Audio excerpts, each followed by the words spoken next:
Hey guys, welcome back to Jafo Plays. I'm still here with some friends of mine at Victory Games in Sheboygan. We are playing Shadows of Brimstone. We are still trying to find the Void Gate and stop the eking darkness of doom coming out at us. We have found one of our clue tokens, which gave us the occult book that the priest led into this dungeon to stop the void. We've killed some monsters. We found a glowing hellfire cavern. We begin our next turn with a hold back the darkness test. 6 does not hold back the darkness. We will add, if I can find our pile, a growing dread to the stack.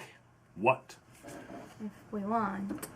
Once per adventure, prevent the darkness from moving on the depth track. No, I'm good because that makes me stronger. The higher this gets, the stronger I get. My Darkstone Hatchet. Here I get +1 damage, here I get +2 damage, here I get +3 damage. So I do hit harder, so I'm okay with letting one extra card kill me. I mean, it's when we get to here that we don't want to let it go off. So that is our hold back the darkness. That did not succeed. The start of each turn, I need a Hellfire marker. I'm going to put mine here, and I need a Hellfire marker, and I think we're going to put it back in this corner here. So we'll go in initiative order. Let me get my little reference summary chart out. As you roll a d8. For yours, it's going to move 2, which is on top of you. And then it's going to move a d8 again. Oh, it bounces twice? Yep. Moves in a 6, which moves right back to where it was. It scorches whoever it lands on, which is no one.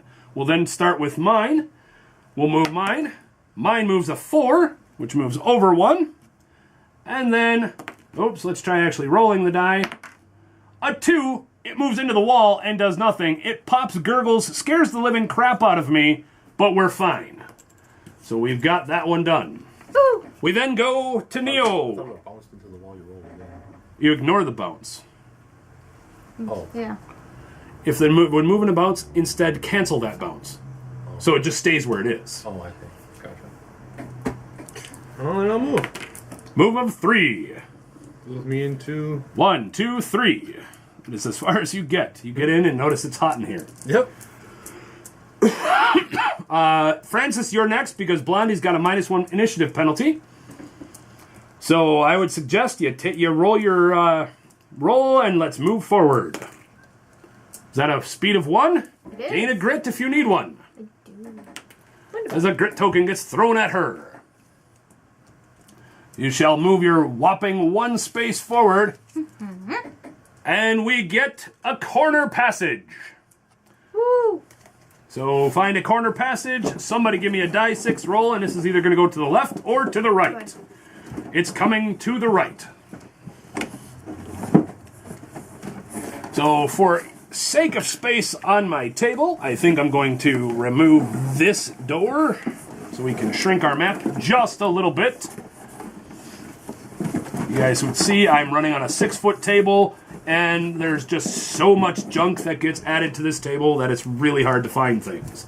That is what I'm looking for. I need one of those, and it turns to the corner. I can scare, can I? No, because that's your... I realize we've been playing that wrong all along. That's your activation to find the room. That's your... You can either explore or you can scavenge. So, on you. Unfortunately, that does put you still in the Hellfire room, which means you're not far away. Because I'm the Lantern Bearer, I would like you to go before me. That way you can try and at least get into this room. Okay. Oh, wait, you're at initiative 4 then? Yeah. Yeah, so go before me so that you can at least get closer to me. Because if I move into the next room... Oh, wait, no, I'd be okay as long as I don't get all the way here. But if I get in further than that, you'd then get scared of the darkness. So, we shall... Like in a giant room of magma, there wouldn't be a whole lot of darkness. But there are shadows that dance and scare and make the drifter go, I remember why I'm still alive. I stay out of rooms like this. This is a dumb idea. That's probably what he's thinking to himself in the first place. Probably. So we're going to go there. I'm going to go a speed of 4. 1, 2, 3, 4. And I'm going to do that because I want to get away from the fire. And less tokens spawn, the better. Map tokens. Let's push that one over there. We have no exploration phase because we found a tiny room. We then move to the end phase. The end phase is end. We then move to the start phase. You scavenge the hallway? I could. You're right. I should scavenge the hallway. It's about time I get to scavenge and bring dark and death to us. No, I don't like the hallway. The hallway is not full of anything that I should scavenge. So that does bring us to the end phase then. And that brings us to the start of the next turn. We start with hold back the darkness. A 9 is good. We're good. Hold back the darkness. This should be up one more tile because we've had 3 map tiles come into play. It moved on every tile you play. Every map tile you play. I'm almost positive. Almost 90% sure. I will double check for you. In the meantime, we do have Scorching Hellfire still active. A token, I'm going to say, for Azzy should go here. And then there's got to go a token adjacent to either of you. One of you could put, in fact, both of you could put it on that tile if you want, but it's up to you. But 2 tokens go into play.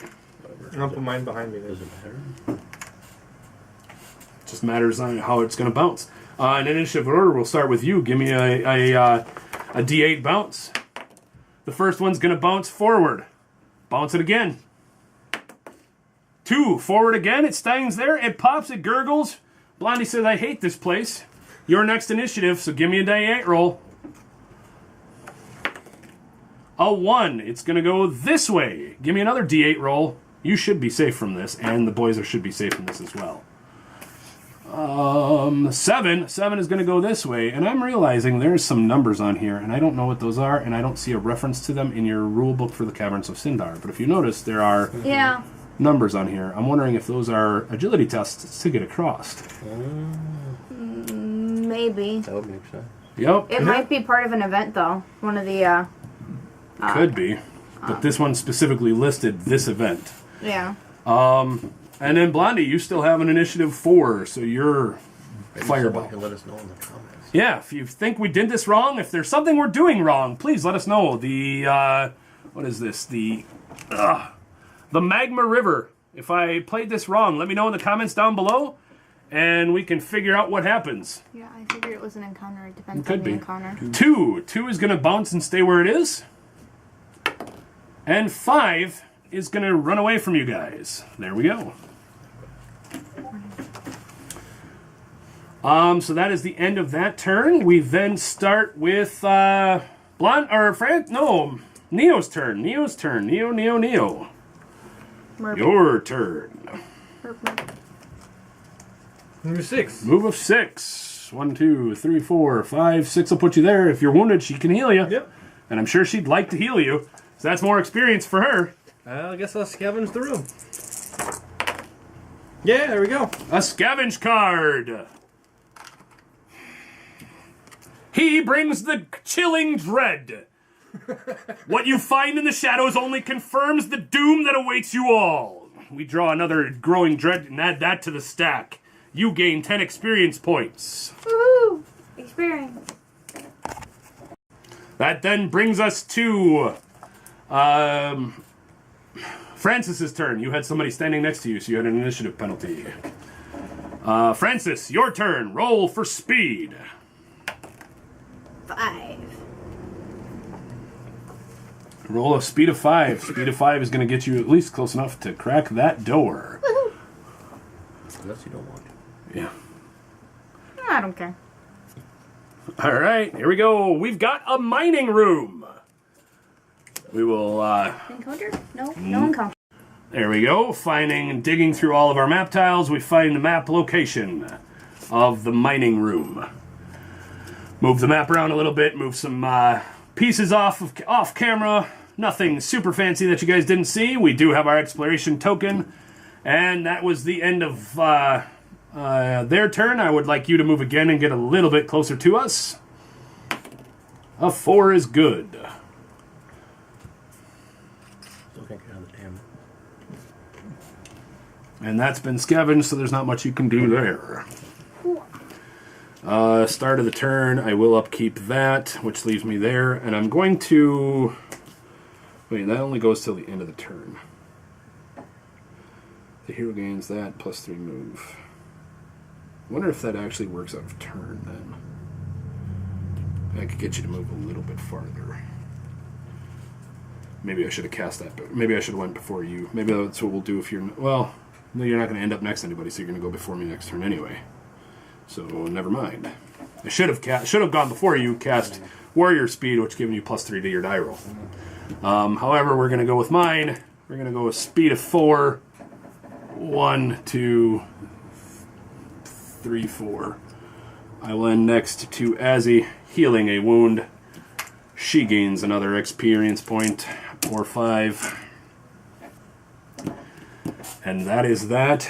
I am still technically adjacent room-wise to you, so that doesn't suffer there. Here it is! We found the room! Woohoo! I'm going to need a void exit, and then 2 other end caps. The second clue, the heroes find the location of the void gate. Ignore all attacks and encounters listed on this exploration token. Also ignore any door gate icons on the token, as the objective room only has 1 exit, and it's through the void gate. Heroes do not move through the void gate, as it leads directly into the abyss of the void. We shall reveal all growing dread cards in the stack as normal. Then the heroes must face an epic threat that is guarding the void gate. As long as the void gate is open. Is this the regular? It's just a void gate. It doesn't matter where it goes to. Okay. As long as it goes Somewhere. There you go. That's not the right card. And then we'll need 2 end caps. Give me a d6 roll and we'll decide that's which one is the void gate. A 6, so it's going to be this gate. Reveal all growing dread. Now, anybody who has... If you have grit, we can prevent some of these from being revealed. Fantastic. And then we just need 2 regular end caps right there. I do have a grit available. And we're going to gain 1 back because of him. So as long as Steve's got 1. I do not. You do not, then it doesn't matter. Everybody has, I believe it's everybody has to have a grit to prevent for movement. I believe it's everybody has to have 1 available. Double checking things that I can do. I know it doesn't go to another world, but still a game. Heck yeah. Looks like a bad Stargate. Like not the Stargate you want to go through. The off-brand one. Like, as somebody who's been rewatching the value entire Stargate. Stargate SG-1 series again, it's like, you don't want to go through that Stargate. It looks like one of those man-made Stargates that are horrible. Campaign, corruption, mutation, gates, other worlds. You know, this book... I do, if Flying Frog, if you guys ever do a 2nd edition or a 1.5, might I suggest you put in, I don't know, an indice in here or something. Index? Yeah, so your books are not the greatestly written when it comes to trying to find stuff in the heat of battle. How Growing Dread and how you ignore it. Because I know you can ignore some Growing Dread cards. There it is.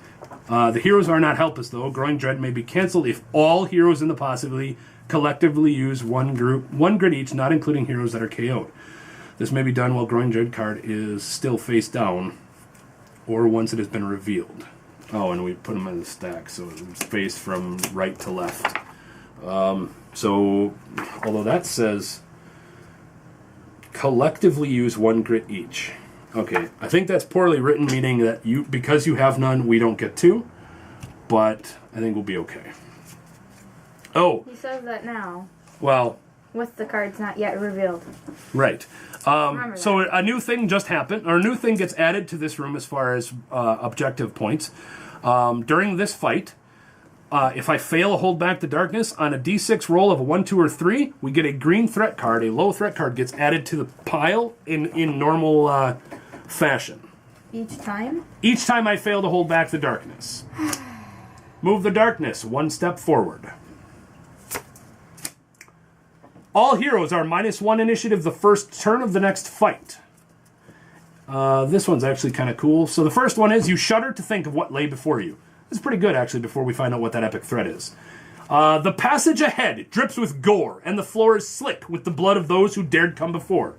That would be much better in that room we fought up there, I think. But for that, we're penalized -1 initiative each for the first round of the next fight. And finally, only now at the end do you realize the full scale of humanity's struggle for survival. Each hero immediately gains D6 corruption with no willpower for saves. So everybody roll a D6, you gain that many corruption hits. If you currently have corruption hits, make sure if you get to 5, you're getting a mutation. 6. I got 5! I got 6. I got 2. I am not I have 2 already, keeping that. so... Oh, Does it overgo? I don't get mutation since I'm a werewolf. Does it overflow? I just lose D3 sanity permanently. That's worse. Oh, anytime you would roll on a mutation, instead lose D3 permanent sanity. You might want to grit that if you can. I can't. You have no grit? I have none. Oh, so we were screwed because of you too. Yeah. Oh, okay. I, on the other hand, don't want to become a Darkstone, void. So I'm going to re-roll that. Ah! Why? Just...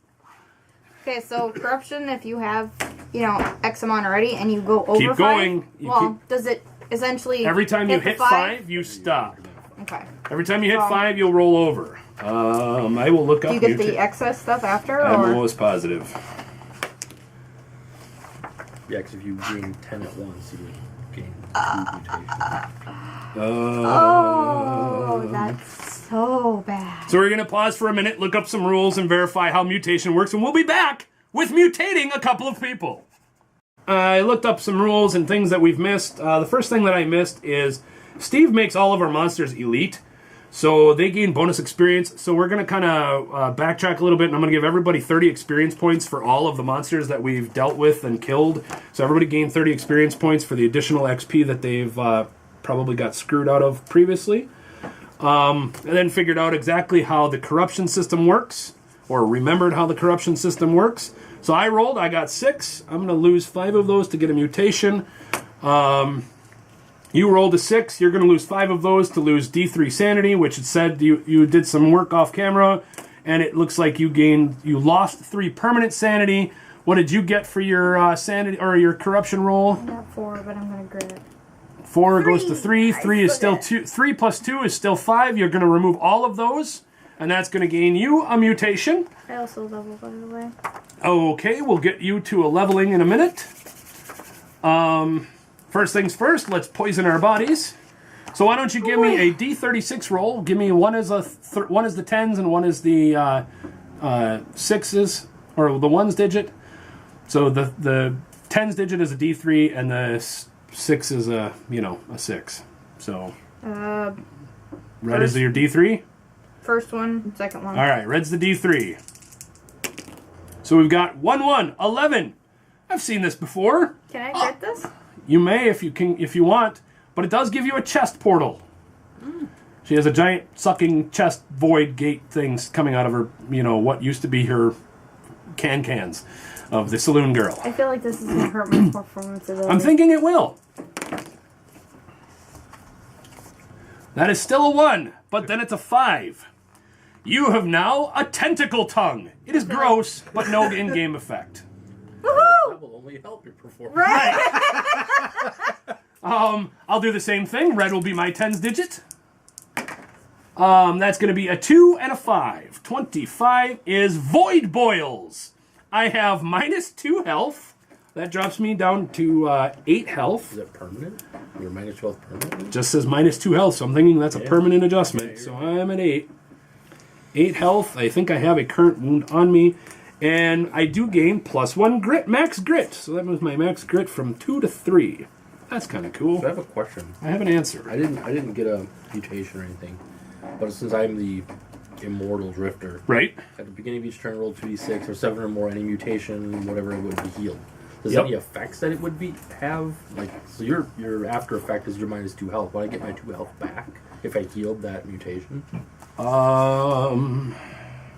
Melty skin. I Yeah, see guess in the it corner would there. be healed if it didn't. Love it. That's all it does. You know what I mean? Right. But I mean, there might be other stuff that it's just, I don't know.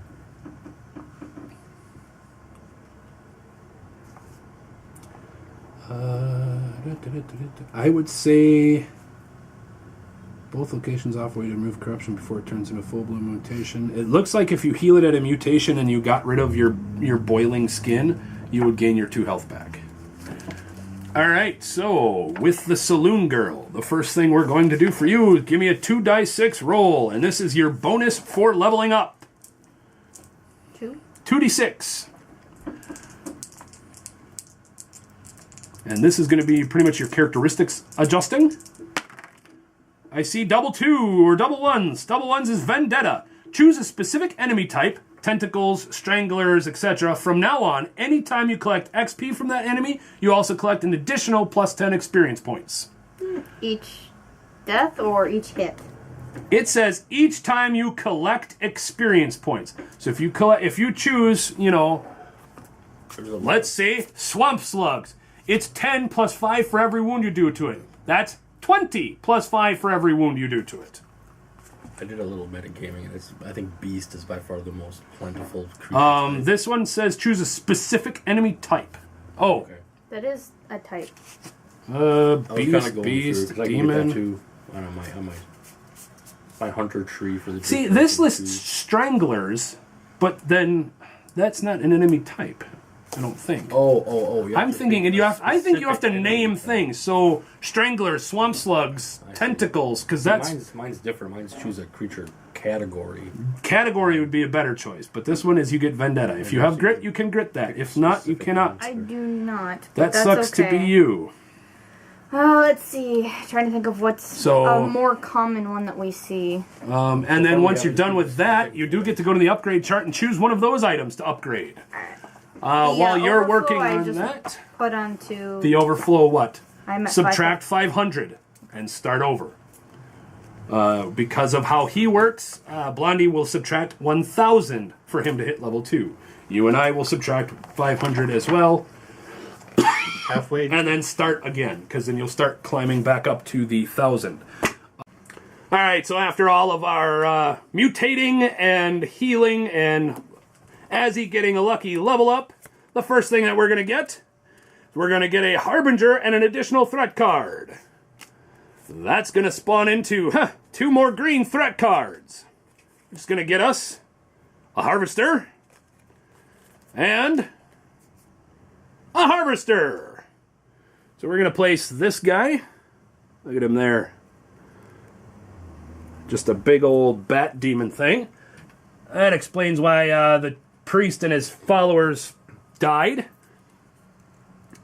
We got a wounded Harvester and another wounded Harvester. They kind of look like a Big Daddy.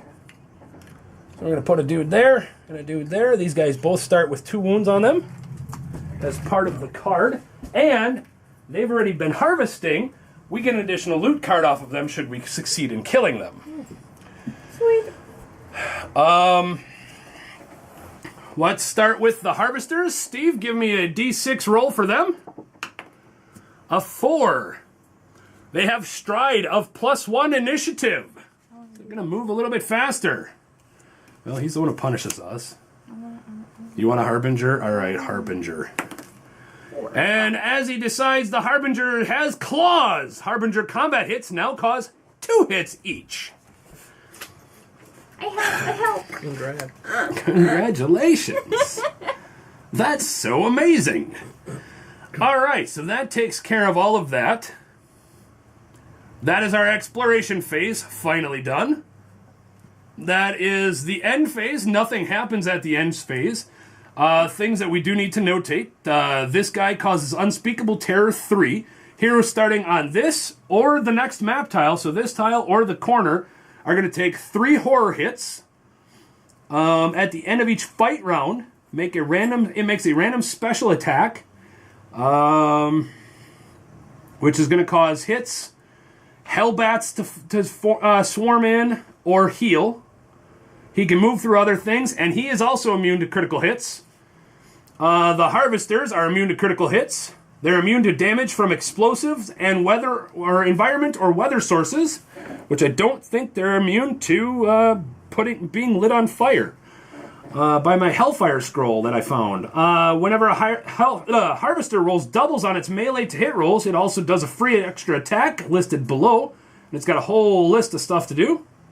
So that's some fun things to do.